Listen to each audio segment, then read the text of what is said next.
So, one thing I've noticed about Doom Eternal's lore and the way people talk about it is that it doesn't always line up cleanly with Doom 2016. A lot of us love both games, but when you actually look at what the story says in each, there are some real inconsistencies that make you go, wait, hold on a second. For example, and this is one of the biggest ones, the difference between Samuel Hayden in Doom 2016 and Summer Maker in Eternal. In Doom 2016, Samuel Hayden is this scientist or administrator guy who basically runs the Mars facility and tries to rationalize everything with science. And when the Slayer first gets exposed to Argent Energy, Hayden is surprised.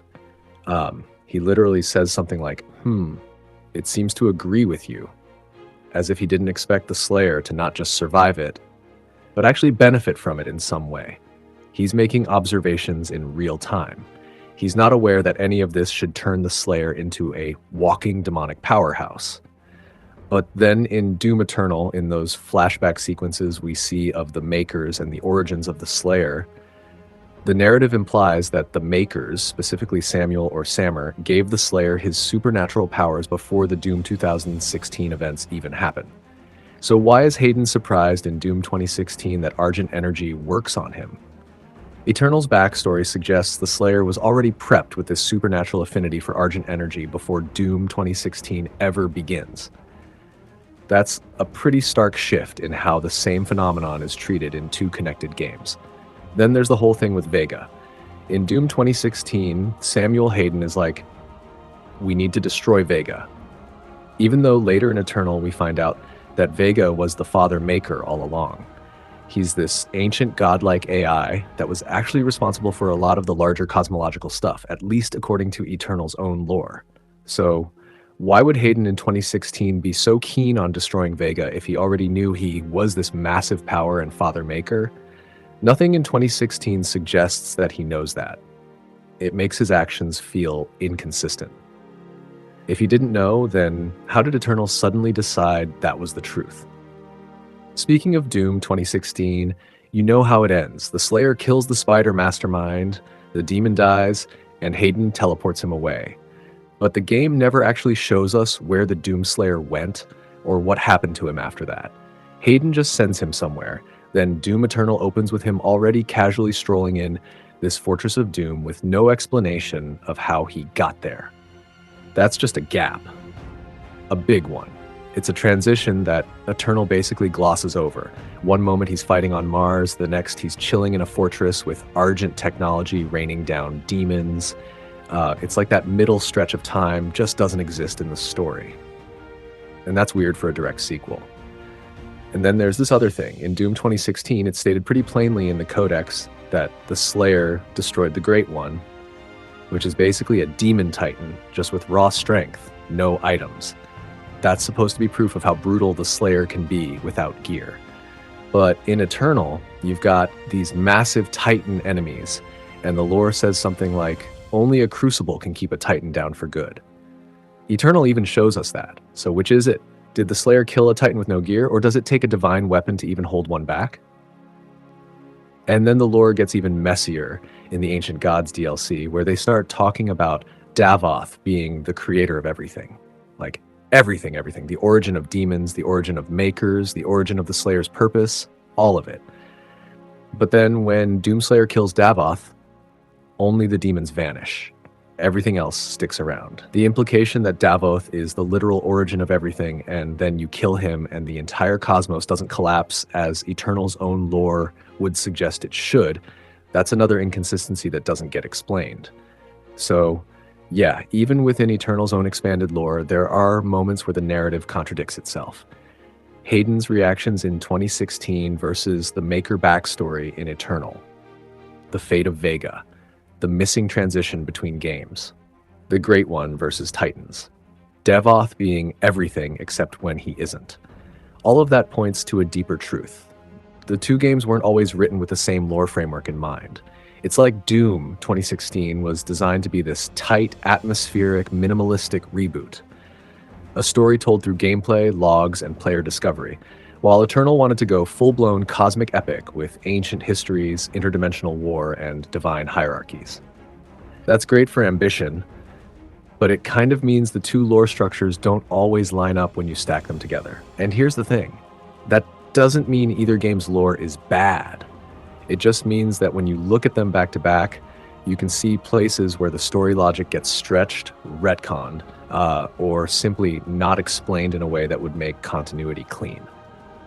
It's one of the reasons why some fans love Eternal's lore and some fans prefer Doom 2016's more grounded approach. They were going for very different storytelling goals, and they didn't always bridge the gap perfectly.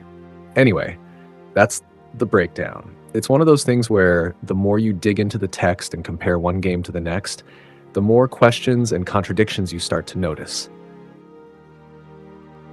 which shows that the story in Doom is not well written because the lore had to expand in ways that didn't always fit with the foundation the reboot established.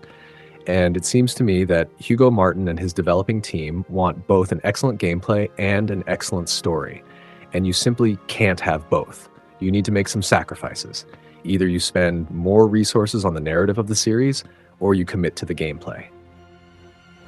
Look at Doom 2016 as a blueprint for what happens when you prioritize gameplay. That game's story was minimalistic, delivered mostly through codex entries, logs, and environmental storytelling. It didn't weigh the player down with sprawling cosmologies or interdimensional politics. What it did do brilliantly was make every encounter feel fast, fluid, and impactful. Movement was tight, weapons felt weighty and satisfying, and every level was designed to maximize combat flow.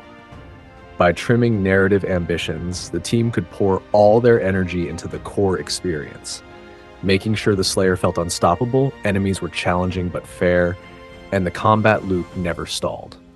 That laser focus is why Doom 2016 is often cited as one of the most satisfying first-person shooters in recent memory. Every second was about player agency, strategy, and the visceral thrill of battle. So if Hugo Martin and his team want to go down that path again, the lesson is clear.